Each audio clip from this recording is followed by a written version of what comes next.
I'm doing fine. So leave me alone, so leave me alone, so leave me alone. I'm doing fine. So leave me alone, so leave me alone, so leave me alone. I'm doing fine. So leave me alone, so leave me alone, so leave me alone. I'm doing fine. So leave me alone, so leave me alone, so leave me alone, leave me alone.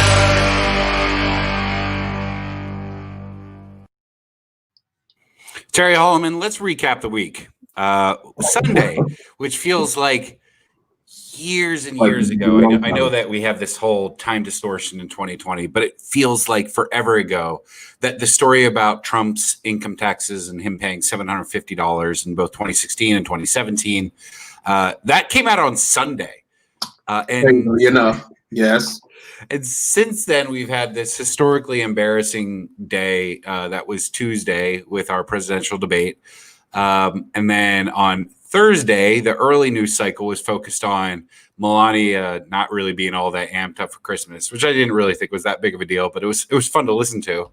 And then Thursday night, we get the announcement that Trump and the First Lady have both tested positive for what he's now calling not the Chinese plague, he's calling COVID-19. Now it's COVID-19 now. Now it's COVID-19. Yeah. And then today, he has been taken for an abundance of precautions to Walter Reed Hospital. At least for a couple of days. Senator Biden has suspended he's suspended negative ads. He made a statement today. Trump made it's just, I don't know what piece of news is going to break me in terms of just completely giving up faith on this country. Maybe like if Russell goes out this week and throws 4 picks against the Miami Dolphins, then I'll just be like, this grand experiment is over. Don't you say it, man. Because what else could possibly could happen this week? I mean, here's the deal. So I saw a meme earlier today, and I just usually look at memes, laugh at him, whatever, not that guy, yeah. Whatever. But it was like someone was talking to God was talking to one of the angels or something like that, and it was like, did you do everything I told you for the 2020s? And God and the dude was like, he's 2020s? Like all of them? He's like, yeah, all of them. He's like, I thought you meant just for 2020. I put all the disasters in 2020 for the whole next decade. Like it's too many things, and that's why we had to do this show tonight. We normally wouldn't be here on a Friday night, but there's just so much happening right now that we'd be remiss not to come on tonight and talk. Well, we have this man who is, universally beloved, who, is hurt right now, and we're all praying for him to get better. And of course, I'm talking about Rick Moranis, who weirdly was just at 7:30 in the morning in Manhattan, was assaulted by someone with an I Heart New York shirt on, which I didn't even know anybody really wore those anymore.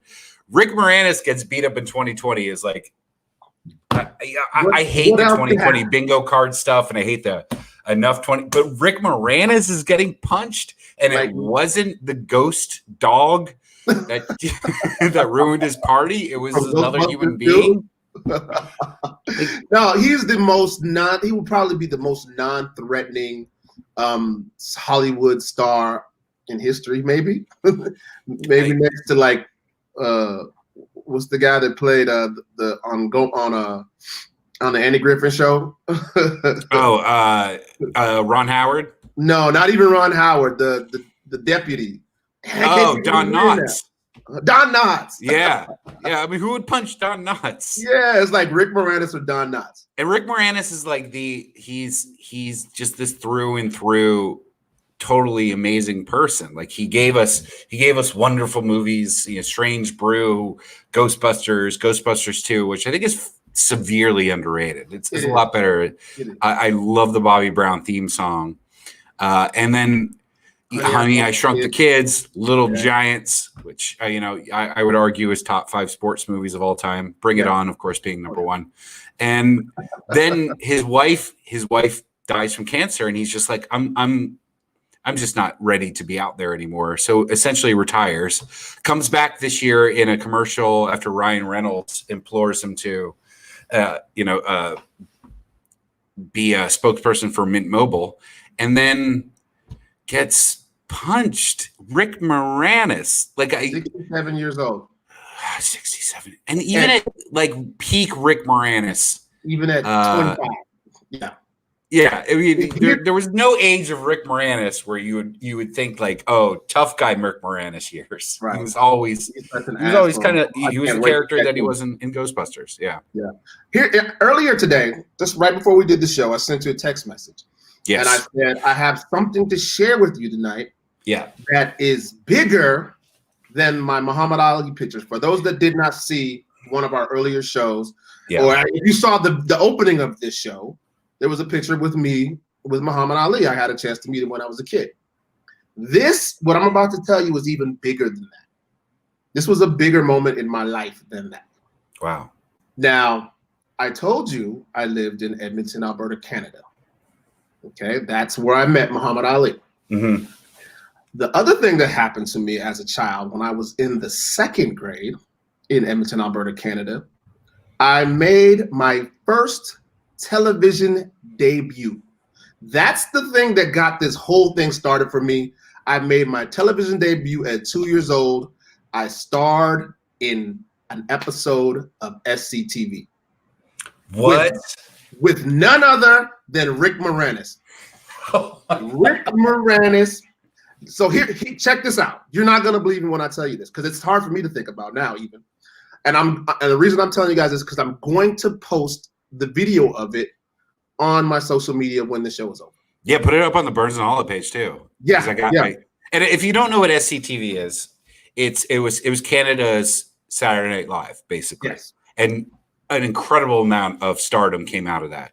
Unbelievable. I mean, Moranis being one, John Candy being another, Eugene Levy, who is finally getting the credit he deserves for Schitt's Creek. What I'm going to tell you.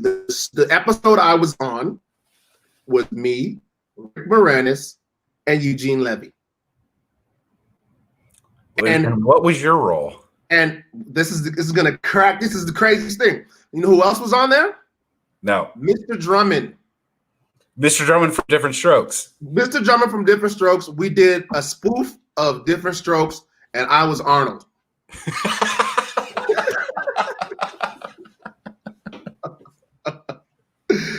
Dead ass. That was that is on my resume. I'm going to post it tonight so you guys. That's all you need on a resume. Why don't you have gigs? Why don't you have all the gigs? You were because that's clearly being better than the real Arnold, who's things didn't turn out that well for him. He's no longer with us. No, we can't talk shit. I'm not going to, but I'm going to say like that on his resume never really led to anything else. It didn't but pan out, right? You being the Canadian SCTV version and then having the real Mr. Drummond. If you didn't watch Different Strokes in the 80s, it was like a way to I don't even know how to explain it. I don't remember how he ends up. Mr. Drummond is the figurehead of this. He's a very rich, old white dude who Eddie Warbucks. Yeah. And then he adopts 2 kids, Willis and Arnold, 2 black kids. Mm-hmm. And then it's just sort of their misadventures. Yeah. It was a weird show, but it didn't feel weird at the time. It felt really good at the time, like a great story, right? Like these 2 black kids get a chance at something special. Yeah, and then the famous catchphrase, what you talk about, Willis? It came from that. And I don't know why I'm blanking on Arnold's real name. I can't believe that I am. Gary Coleman. Gary Coleman. Thank you. Coleman. Yeah. Like most, especially that show. Every child star from that show really faced some hard times afterwards. Every single one. They're all dead. Actually, no. The guy who played Willis isn't dead. But Willis is still alive. Yeah. But he was the worst one in the beginning. He was the one that went off the rails first, I think. Yeah, because he was the oldest, I think. Yeah. And then there was Dana something, and she ended up dying of substance abuse issues. Like child stars for a while. And I don't think it happens as much anymore. Yeah, no. Always grew up to die early or fall into some horrible life. But let's get away from the negative. What was you were Canadian Arnold. I was Arnold. Did you have any lines of dialogue? I had all the lines of dialogue. Oh my God. It was literally me and Rick Moranis. First of all, it was me and Mr. Drummond going back and forth. Mm-hmm. And then it was me and Rick Moranis going back and forth. Did you like, were you a fan of different shows? Hell yeah. Oh, hell yeah. Saturday, was that? I just can't imagine. You must have been just in a state of wonderment. It was like, I can't believe this is happening. Like literally, like, so for people who don't understand, who didn't live in Canada at that time, it was literally like the equivalent of Saturday Night Live. Just imagine being a child and being on Saturday Night Live and being on the stage with Eddie Murphy and all the guys that were big during that time. Belushi. Yeah. That's who you would have been on doing a show with. And I was like, and these were guys we would stay up every night on the weekends and watch SCTV, and I had an opportunity to do it. It was just crazy. I remember walking down the hallway, seeing John Candy, Martin Short. It was just crazy. Martin Short was part of it too. Yeah. Yep. And so how did that come about? Again, like I said, my dad was playing football in the city. Yeah. And we were just always running around, and we were like the cute little black kids in Canada, right? And so like a talent agent saw us at one point in time and was like, would your kids be interested in being part of our agency? Well, yeah, whatever. And so they called from time to time and they put me on SCTV. Wow. And again, like, it's crazy. I didn't even think about, like, Eugene Levy is now on the star of like the #1 comedy in the world right now. The first show ever to win 7 out of 7 major categories in the Emmys. That's crazy. Schitt's Creek, best actor, best actress, best supporting actor, best supporting actress, best direction, best writing, and then best show overall. Yeah. Like, I mean, Eugene Levy is not just the guy. It's not just Jason Biggs' dad anymore. No. He is his own thing. And so is his son, Dan Levy. Yeah. And didn't they create the show too? Yeah, they worked on it together. Yeah. How much fun would that be? Like, how many of us have funny dads? Right. No kidding, right? I mean, when Eugene Levy makes dad jokes, they win Emmys. It's not like, oh shit, here we go. I know we came on to talk about the leader of our free nation going into the hospital for coronavirus, but I just brought up dad jokes, and I love my dad quite a bit.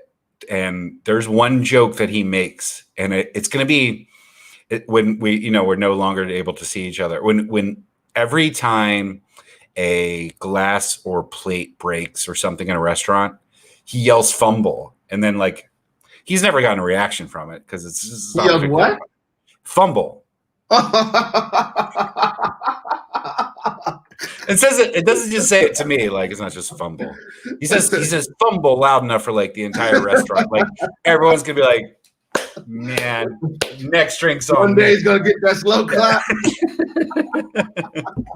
I mean, did you ever? Is there anything like any, consistent dad joke that your dad made that you can remember? I don't think he made too many consistent ones. No, not any jokes. Yeah, that's the only one I can really remember. Oh, and then the other one would be this was my grandpa, and every time I would call him in Ukrainian, the word for grandpa is Dito, so I would say hi Dito, and then we were on the phone. And, this was pre-FaceTime or anything like that. He would say, "You look good," which was his little joke because, obviously we can't see each other. I miss that shit. Yeah. Let's talk about America's dad that makes no dad jokes. Donald Trump is in the hospital right now. And I'm seeing, I've been reading reactions to it since last night. And, there's truly cruel ones. Like I would never, wish him to get into a worse state of health or anything like that. But then there are some really funny jokes about it. Like I am going to point out Katie Herzog, if you remember having her on with Amanda Knox. She said, well, the good news is his income's low enough that he qualifies for Medicaid. This is a really, that's a solid joke. And I tweeted earlier today that it's okay to joke about him. And I know Republicans like to take the higher, or supposedly the higher road in situations like this. And Doreen Monson was like, man, there's a lot of soulless people here on social media after being blindly supporting this man who has been mean to everyone, who criticized a dead in the ground John McCain. All of a sudden is taking offense to some people being like, yeah, this guy kind of deserved this. You know, he flaunted the rules for a long time. But I did tweet earlier today. It's appropriate to joke about this because it's appropriate to joke about everything. Yeah. And thank God we do, because if we don't laugh at the horrific nature of this existence, then what do we laugh at? It'd be a wrap. I mean, we might as well call it quits, seriously, though. But yeah. So, and I agree with you to a certain extent. I think, you know, I never would want to wish death on someone publicly. And you know, I mean, I really, you know, for the sake of his family and whatnot, I hope he recovers and everything's fine. But it just makes me, I mean, kind of giggle that there was so many people upset that jokes were being made, right? That when you're talking about someone who literally joked and bashed everyone from the beginning of his presidency until now, like no holds barred bashed, like you said, deceased people, bashed people who had disabilities. He talked about people just even this week when we were talking about the deaths, the 200,000 plus deaths that are related to COVID-19. And to come out and say that's overinflated because these are people who were old or obese. He's both. These other things. And he falls in that category. That's my point. So as if those people last week didn't matter. Yeah. You know, because when he said, oh, young people, this is virtually nothing for them. Oh, but what about the rest of the people who aren't young, who aren't in great shape, who do have pre-existing conditions? What about those people who are now getting sick and are losing their lives and are dealing with lifelong health issues? They didn't matter last week, but all of a sudden now they are front and center.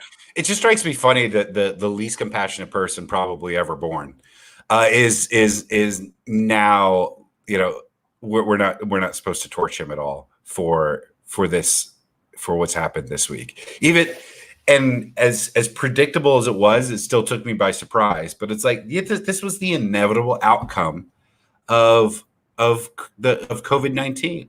So you couldn't have predicted this, though, man. I mean, it's inevitable, but you couldn't have predicted it. You just think, like, I'm around 300 dirt bags every day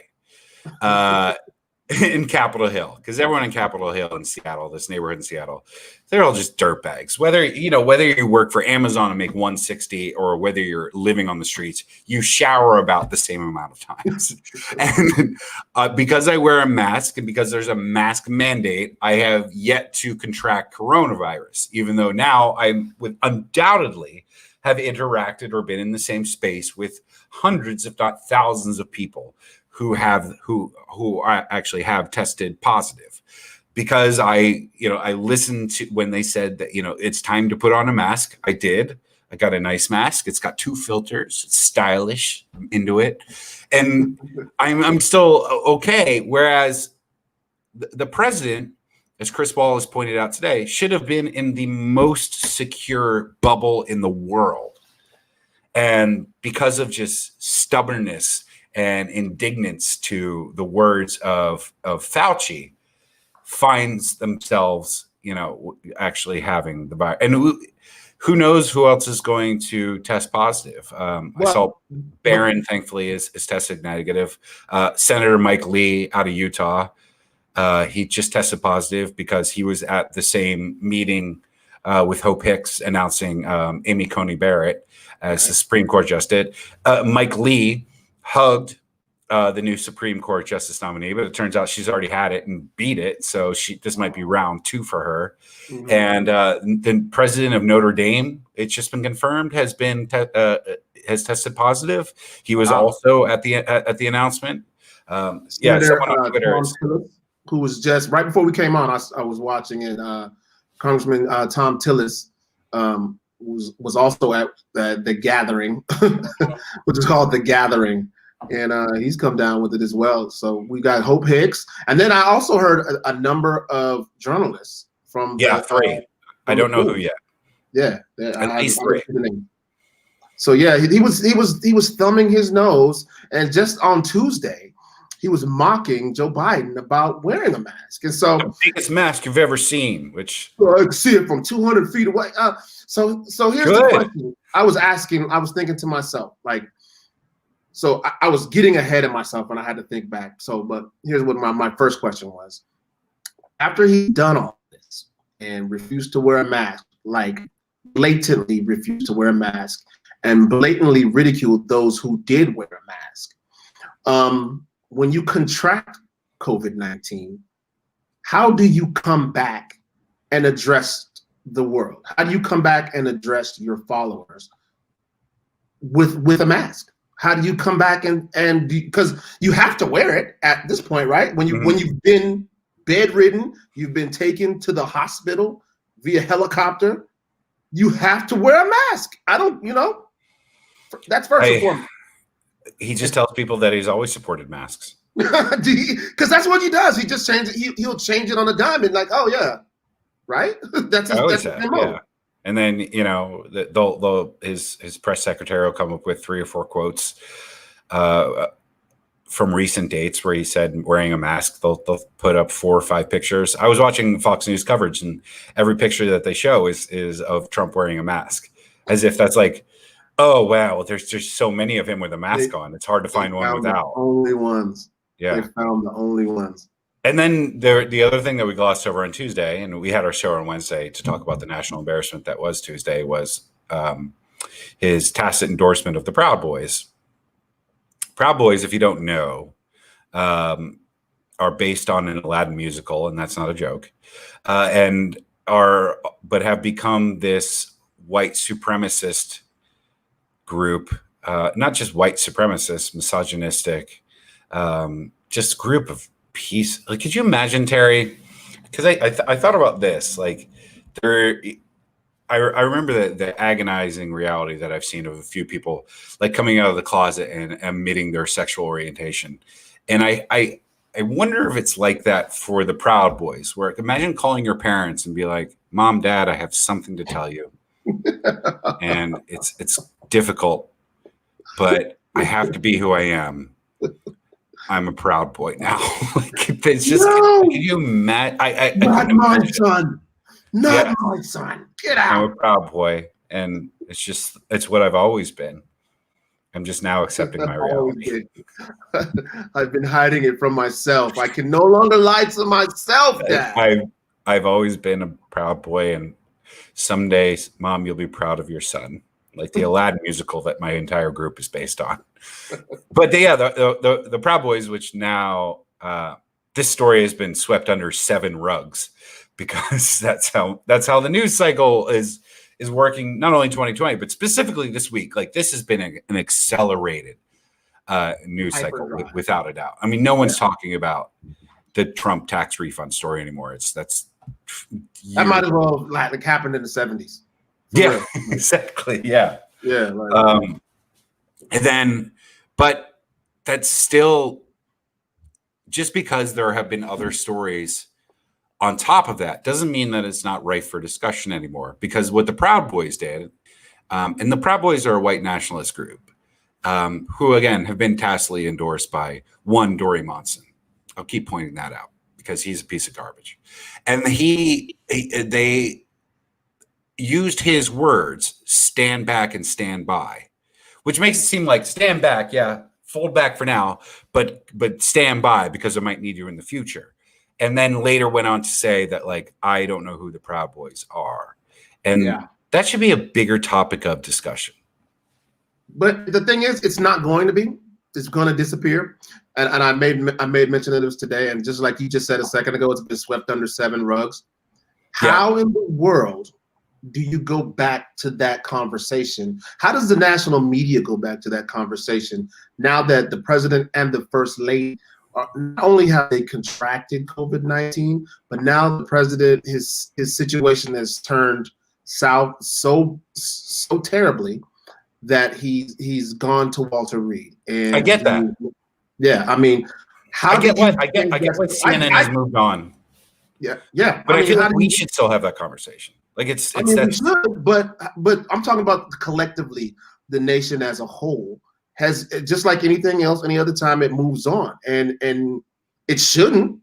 Yeah. This is a story, like you said, the day afterwards, it held the nation's attention collectively for the entire day. Like nobody that I knew talked about anything else other than stand back and stand by, and then the very next day, it's like gone because the president has COVID and so does his wife. Yeah. And which is and when you think about it, it is the most dire situation that an American president has been in since the Ronald Reagan assassination attempt. Sure. There's when we've never had this before. So we've had the president living in a hospital for a number of weeks. I mean, Eisenhower did. I'm talking about in my life. Yeah. But you're right. I mean, he's in the hospital, and I can only think of it that he's there for 2 reasons. One, it's worse than we're being led on to. I actually just got an alert that said the White House has reported that he's in worse situation than reported, worse than Melania. Mild to moderate, I saw the upgrade was, right? Which is, I guess moderate's worse than mild. Well, yeah, I got something from Jim Acosta that says the symptoms are worse than those of the first lady at this point. Which makes sense. You know, when we're talking about just statistically what the virus does and who it affects most. Melania is younger. She's in great shape. You know, she's still is obviously exercising more and is not in a category even approaching obese. And Donald Trump is in the age group that this disease is killing. Right. And he's gross. He's overweight. Yeah. And those are 2 things that lead to a higher, if not death rate, just struggle with the disease, even if you do end up beating it. Yeah. With any disease, really. The thing about Donald Trump, and that we've all known about him, whether you support him or you're an antagonist or you're indifferent, and you cannot deny this if you're either one of those people, is that Donald Trump has never felt that the rules apply to him in any situation, whether it be his finances, whether it be paying his bills, whether it be his taxes, whatever it was. The rules did not apply to him. And I think that when he was dealing with this COVID crisis, he believed that the rules didn't apply to him. That when he was talking about the people who were being affected most by this disease, when they would sit down in his national security meetings and tell him this thing is killing obese people, elderly people, people with pre-existing conditions, minorities, he felt like, all he heard was minorities. I'm cool. I'm not black and I'm not Mexican. I'm cool. But you fit every other category of the people who were dying. And here we are now with the president of the United States in the hospital for COVID-19. It is. And it's not that long till we all vote. And he's going to have to quarantine now for at least 14 days. So the next debate is done. It's not going to happen. There's no more debates, dude. There can't be, and there shouldn't have been anyway. Because the whole they could have muted the mic on during Chris Wallace's performance, but neither candidate had agreed to that.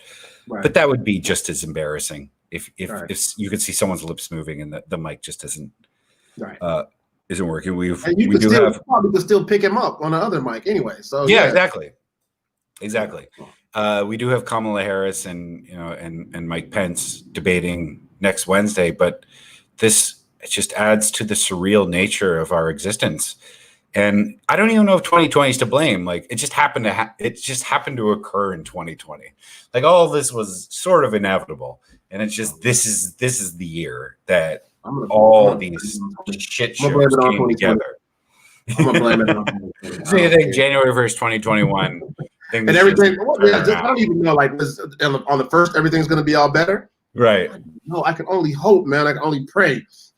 Because it's just another day. I know in our human existence, like we all stay up till midnight and it feels like this fresh start. We make resolutions and everything. But in reality, it's just going from Tuesday to Wednesday like any other day is. So I don't have high hopes for 2021 either. But the one good piece of news is that Springsteen is still alive and is releasing a new album. Because if Bruce Springsteen dies this year, I am gonna go ape shit. That will be that's your that straw. Will be my back. that will be. Can't go. No. That's when I ensure no one has any joy anymore. Everyone's joy is gone because I just become dead inside. But before we move on, I don't want to get off the president real quick, because there's some questions I have, and you know maybe some people that out there are watching this may have the same questions, so I'm just going to throw it out there. We know for a fact that he has to be quarantined for a minimum 14 days, right? And now that his condition seems to be worsening, I would assume it's going to be considerably longer than that. Mm-hmm. How? I mean, but just for the quarantine, right? So how do we have a presidential election that takes place within the next 30 some odd days? 31 days from now, 32 days from now. Like how? So he's one of the candidates, the incumbent candidate is not going to be able to hold any of his rallies. He's not going to be able to go to any debates. Mm-hmm. He's not going to even really. I mean, can you address the public? Can you address your base? Can you go out there and rally people, undecided voters? You know, like most people do in the last 30 days of their race. I mean, it's going. It's. Yeah. How does this play out, Zach?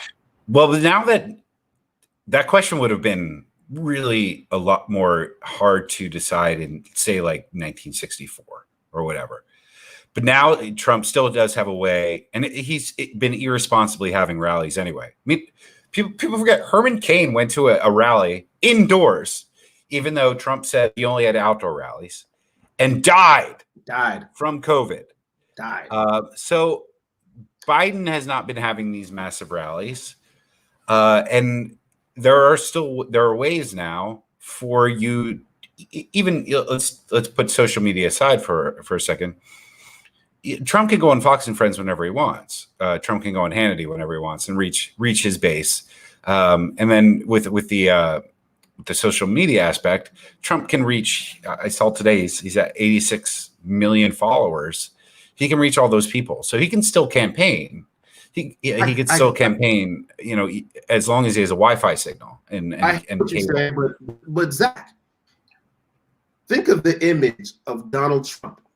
The bombastic, outlandish, over-the-top character that is Donald Trump, which is the reason why he was elected by the people that elected him. That's why they put him off. Now you take that guy who's been at the rallies talking about knocking people across the head, talking about building a wall, talking about lock her up, all Sleepy Joe, calling people out.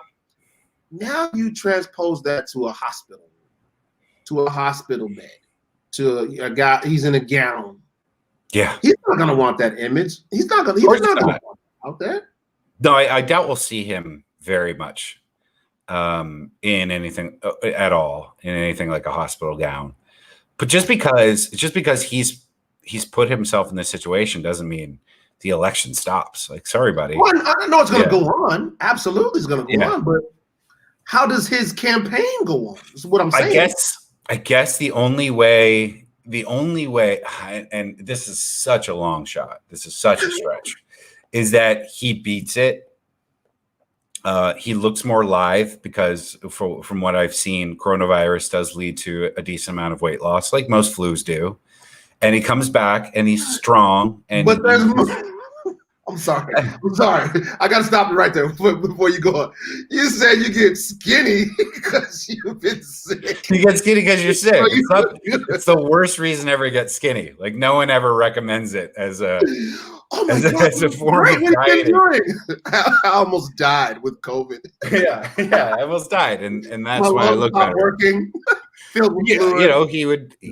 He would appear skinnier on camera, which America likes. I was on the ventilator for a couple of weeks. And then, the only way, and then that's the only way that this turns into it's 99%. We're now, if you remember how Doctor Strange, if you're an Avengers fan, predicts like there's only one outcome where they beat Thanos, and there's only that's why I feel about like Trump being able to spin this into any sort of victory. There's one outcome out of I think it's like 13 million that Doctor Strange sees in the future. Mm-hmm. If he does come back from it, if he seems healthy, if he then has to immediately though downplay it again, and that's the problem with what he's set up with this, is that he can't say this was the toughest fight of my life and I can't believe I beat it, because that hasn't been his rhetoric, and that would be too much of a shakeup for the last couple of weeks before people decide to vote in November. So you'd have to come back and say, see, look at me. I beat it. No big deal. Melania is fine. Mike Lee's fine, and whoever else caught it. And how many people is that really going to resonate with? Not very many. Two things for you, Zach. First and foremost, do you know anybody personally that had COVID, that got hit hard with it? I do. Yeah. And so the people that I know that had it said, dude, it was like the worst thing I've ever had to experience. Like, I felt like I was drowning on land. Like I could not get air into my lungs, and they were messed up for weeks after. So, and those are the people I'm talking about were relatively young, and in decent shape. So if we're talking about his condition worsening right now, I can't foresee him bouncing back to a place where he could be the same Donald Trump he was before, loud and bombastic, crazy. Well, it's possible. You're right. You're very right. Because the one thing I will always credit this man for, Terry, his energy level is extraordinary. Yeah. I remember seeing his schedule one day, and it was like, you're on a plane 3 times, you're traveling 1,600 miles, you're speaking for 6 hours. Like that's impressive. Yeah. I grant every presidential candidate that, like, this is a physically taxing job to campaign for, even more than actually performing the duty. So when you're in campaign mode, that's amazing. That's just I couldn't imagine that physical workload. Yeah, but it would be diminished, and that's one of the frustrating things I've seen about people who look to diminish the effects of COVID, is that they only point out the death rates, which are primarily elderly people or people with pre-existing conditions. But why does it have to be between like walking away scot-free after having it and death? Like there's a lot of middle ground. It's the lasting effect to the lungs seems to be something that could take, on average, up to a decade off of your life. And isn't that something that we should all be kind of concerned with?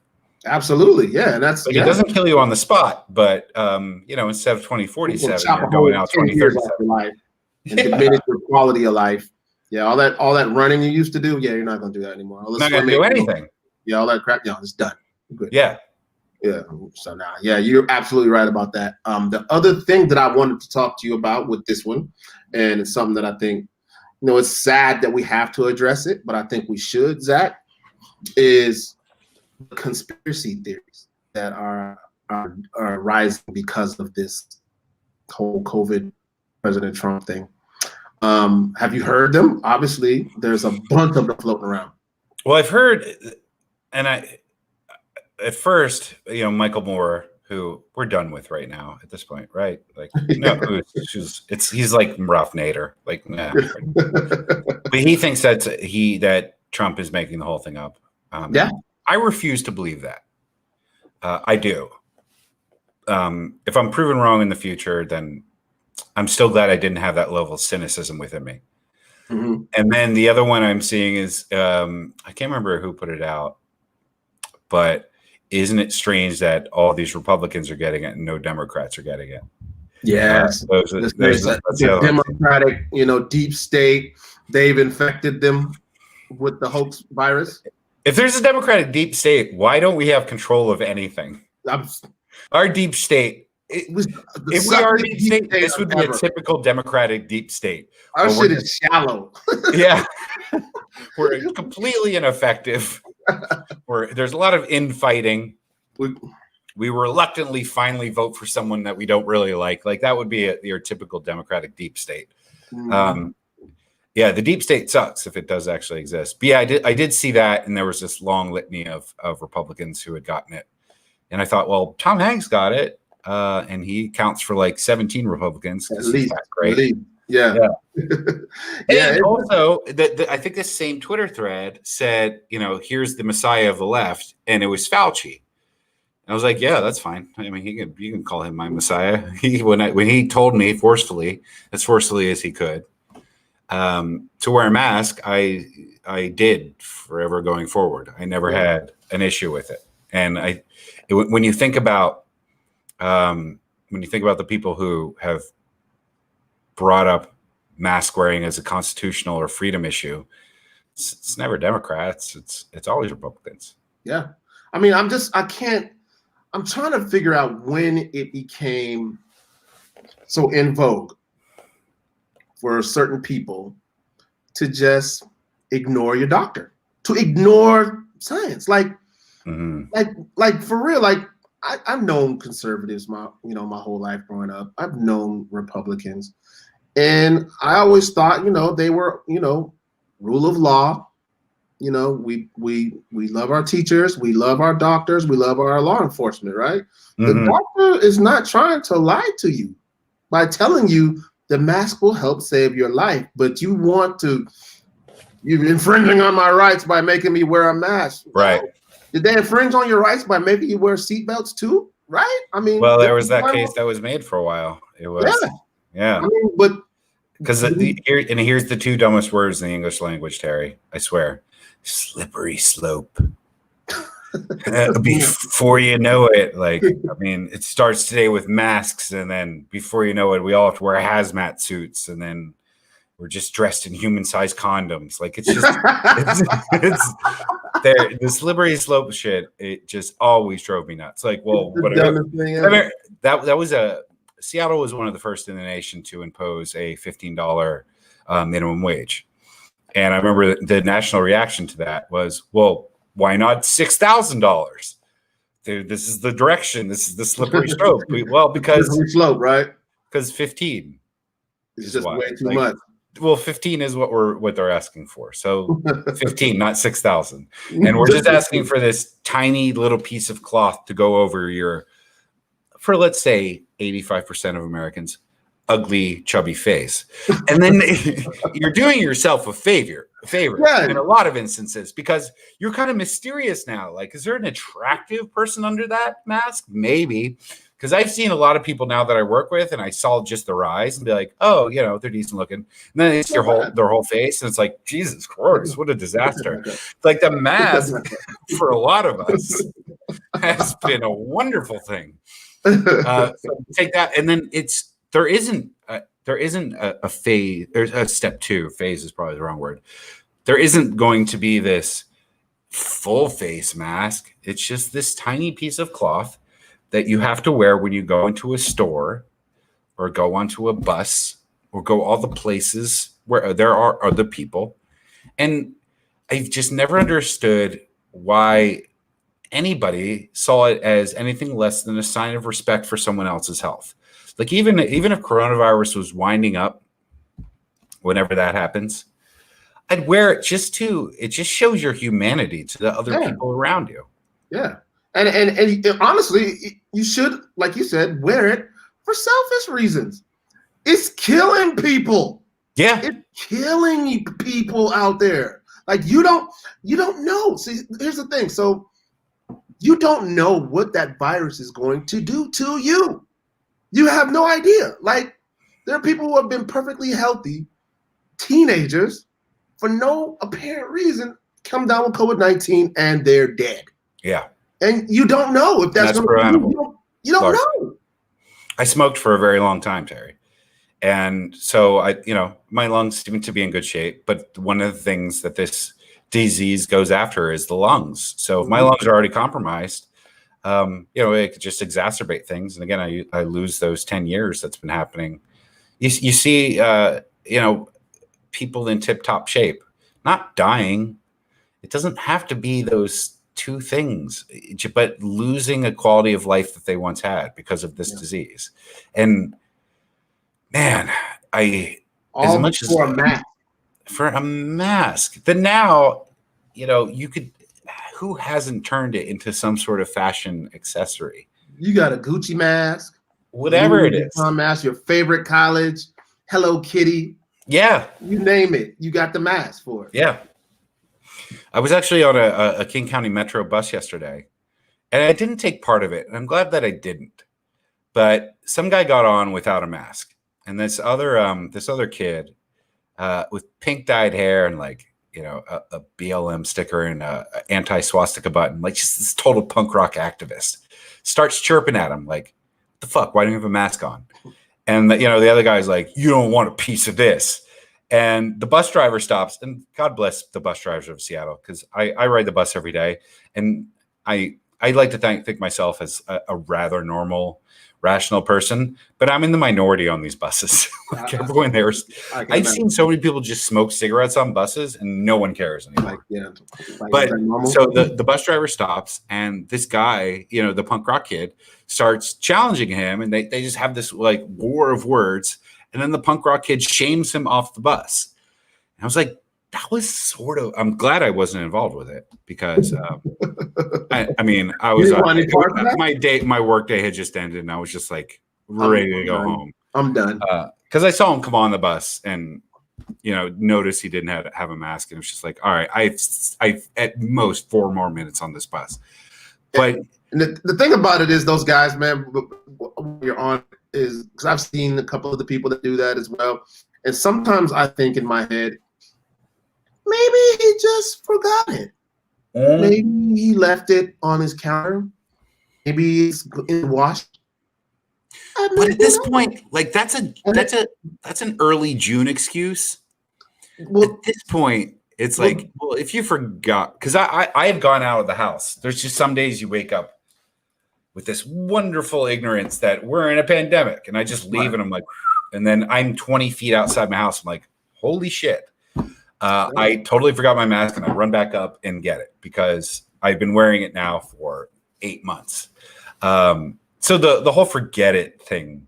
Well, that's my point. So yeah. I tried to give them the benefit of the doubt. Sure. And then I think, because it just happened to me yesterday. I went to the gas station, and there was a line of people, 4 guys in the line, because not only does this place sell gas, but they sell crispy, crunchy chicken. And everybody was lined up. Which place is it? Some of the best chicken I've ever had is from a gas station. It's called crispy, crunchy chicken. That's what it really is. I'm not kidding you, with a K. Yeah, crispy and crunchy with a K. So, but it's really good. But so there was a line of people to get that crispy, crunchy chicken, and I see the guy in the back, and I'm like, oh, he probably just forgot his mask. And then I look closer, and I could tell he's kind of smug about it. He's like I'm going to show off to everyone that I don't have my mask. Mm-hmm. And it's like he was looking to pick one with somebody in there. I'm ready to fight. I'm ready to utilize my Second Amendment rights today inside this crispy, crunchy chicken gas station. And I was like, yeah, he's just trying to prove a point at this stage in the game, because he knows he should have a mask. It says, that's the thing, it says right on the door, do not enter this building without a mask. Right. I just, it's the weakest form of protest that this country has ever seen. It's so stupid. Yeah. And the guy that I mentioned on the bus brought up all the They don't come directly from Trump, but only Trump supporters say them. That the whole thing, this is a mass conspiracy. This is mind control, whatever. And there was actually one other person on the bus who clearly was homeless, and then the kid brought it up with him too. And then had extra masks, and the guy was like thankful, like, "Oh, thank you for doing this." And that was like it was this weird, like, nice human moment before like the inevitable shitty human moment happened. So let's, I'm gonna go back to the Donald Trump conversation because since it is the leading thing in the entire world right now. Yeah. You talk about, and I've heard that when we're talking about the misinformation that has come out about COVID-19, that the majority of the misinformation that has been spread out to the world has come from Donald Trump, one form or fashion or another. The majority, they figured out, the scientific studies figured out that it came from him.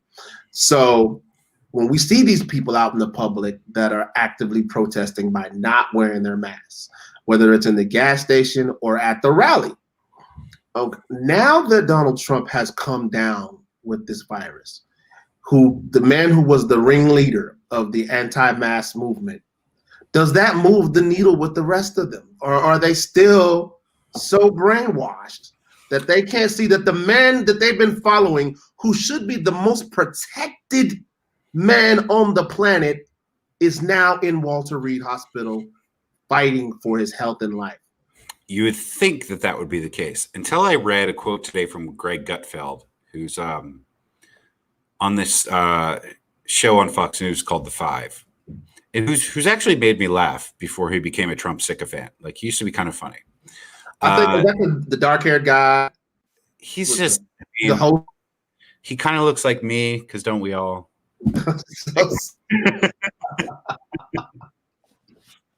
I hate you right now, dude.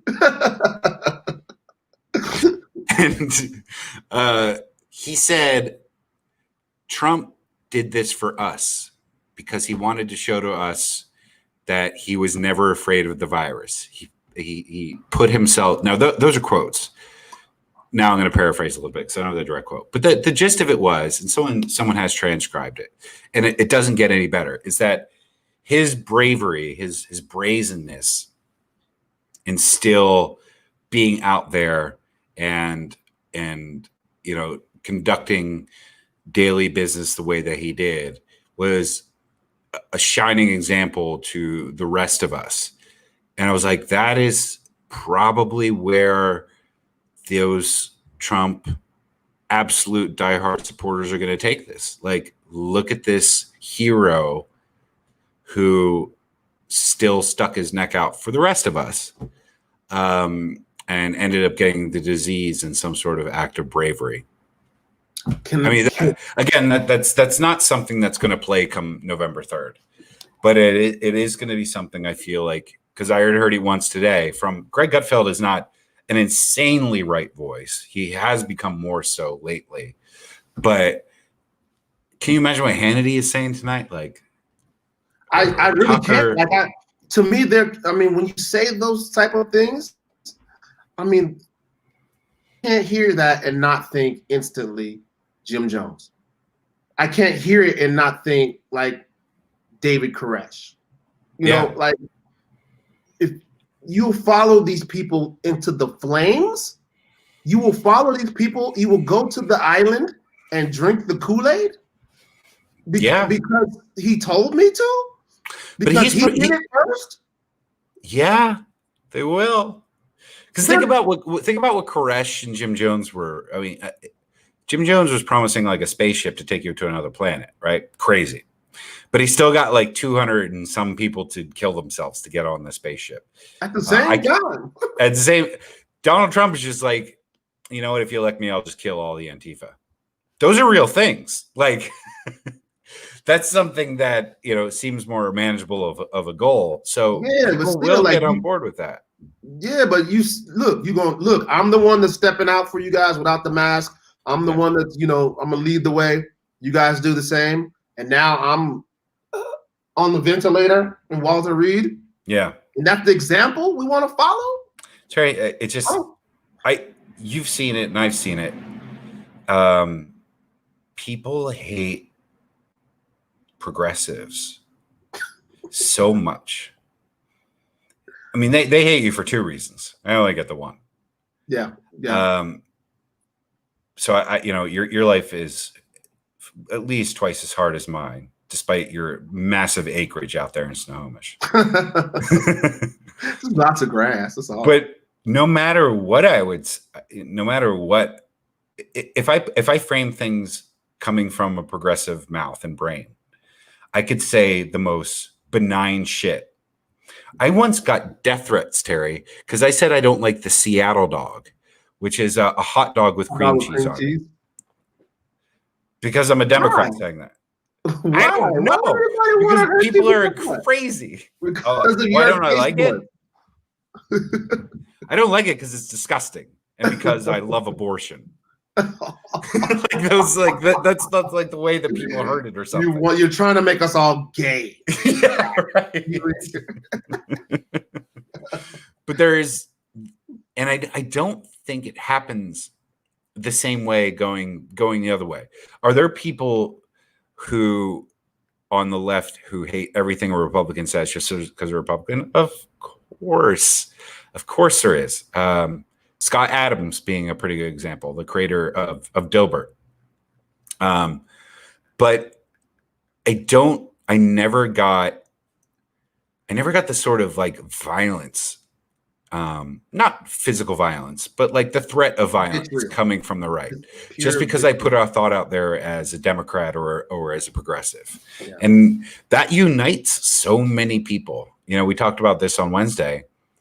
There was once a dating app that I thought should have blown up, and it didn't connect you over things you liked. It connected you over things you hate.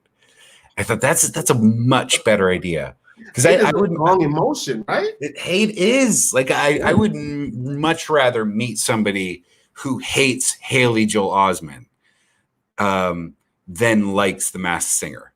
I feel like one conversation is much more interesting than the other. Somebody told me a long time ago, and it took me a long time to understand it, but I really do. Is they say that the opposite of hate is love. I think the two things are closer. Yeah, in relationship than people give it credit for. Yes. And so I don't know why that didn't work either. Yeah. The hate date site. It should have. It was fascinating. And some of the questions they had was great. Like, do you hate Justin Bateman? Yeah, kind of. But like for different reasons than maybe my date would. Because he's attractive and successful, and I hate everyone who is. Yeah, I hear you. I don't like Tom Brady. Exactly. Go ahead. I hate Tom Brady and I hate Eli Manning. So there's hate for different reasons. Mm-hmm. I gotta ask you this. I don't know if you saw this too before we get out of here on this last thing, and it kind of goes hand in hand with that topic. And I just it baffled me. Again, you'll see how it ties in with what you just said.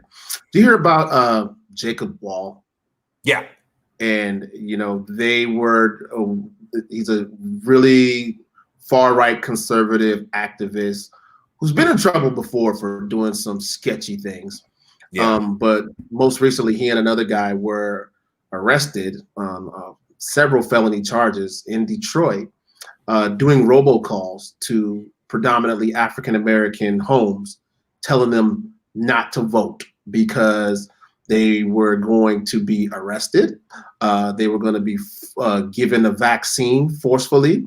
They were going to have to pay some kind of tax if they went out to vote, basically dissuading Black people from voting. So when I saw that, my first thought was, how do you get to that point in your life where you want a particular party to be in control so much that you would put together this elaborate scheme to trick Black people into not voting? You start working for that party. The paycheck, the payday is it? I think it's just like, it's how we want athletes to be. sort of. Like you want Roger Clemens to stay with the Red Sox forever. And in politics, they do. And then all it becomes about is keeping that party in power. And Jacob Wohl doesn't officially work for the Republican Party, but he's a prankster, basically, who now is a felon or a future felon because his lies have actually turned into criminal activities.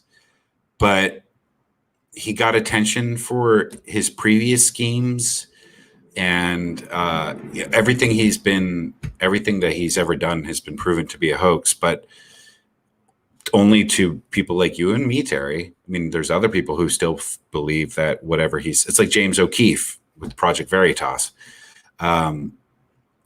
Every time he puts out a story that gets debunked, there's still this remaining group of people that still believe it. And that gives you, that gives you power. That gives you, I mean, not any real power, but it gives you power in your head that you're moving. And they're both just what I talked about. Like, do you think Jacob Wohl is dyed-in-the-wool conservative? No. He just hates liberals. Yeah. James O'Keefe just hates liberals. He's never about anything except making liberals look like assholes. Right. And, oftentimes it's just more powerful than believing in something is hating the other side. Yeah. Yeah. That's the thing. Look at the Cougars and the Huskies. But that's something. Like there's actual beef there. And there is. Really, I guess. The Cougars and the Huskies is not a big beef like that. It's kind of like a sibling rivalry, in my opinion, and a lot of the people that's involved in its opinion. It gives us something to be excited about, riled up about throughout the year. And there's not any real. Nobody wants to see anybody hurt.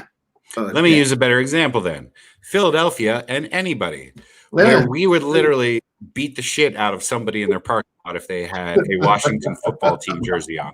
Like, I feel that. It's not about, because it's like, as an Eagles fan this year, it's weird that sports often becomes like the perfect analogy. It's like, as an Eagles fan this year, you hate Carson Wentz, the quarterback, because he's playing like garbage. Right. Garbage. You miss Nick Foles. Mm-hmm. But you get to say that. So you speak internally about that. If a Giants fan comes in with a Barkley shirt on or a Barkley jersey on and says, "Hey, nice, bet you miss Foles," or something like that, or whatever. Carson Wentz insult. I've been out of Philly for a while, so I don't know exactly what they're saying. And you beat the shit out of the guy in the Barkley jersey, not because you like Wentz, just because you hate them more. Yeah. I hear you. I hear you 100%. Yeah. All right, man. Well, I'll talk to you again on Monday. Yes, sir. I think what do you think about having Jason Rantz back? Hey, why not? Yeah. He's always fun to talk to, isn't he? Yeah. And this time, what's that? People, and you know what?